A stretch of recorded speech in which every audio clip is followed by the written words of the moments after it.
Kaunti ma Nyandarua oyango chenro mar chiwo chiemo ne jopuonjre mag Nasar, okang' mageto jiwo som jopuonjre matindo maromo 24,000 e kaunti no.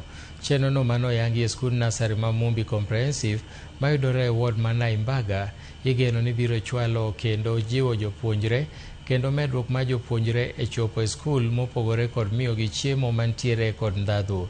Koloso e kinde yango chenro no, gavana ma Nyandarua Moses Kiarie Badilisha owacho ni chenro ma kamano gigeto godo jopuonjre matindo ka dwaro pod nitiere mar gero kar tedo manyasani ma ibitedie chiemo maromo jopuonjre 24,000.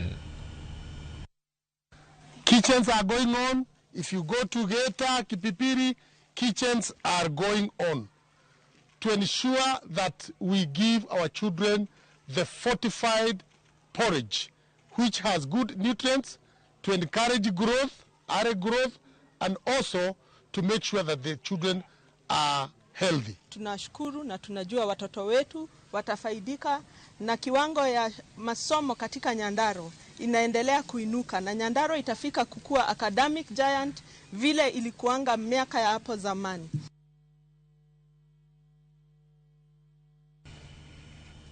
Chenro mar ng'e gwenge wa kawuono tero wa nyaka e gweng' ma Kajulu mayudore e kaunti ma Kisumo. Sigande chalo nade?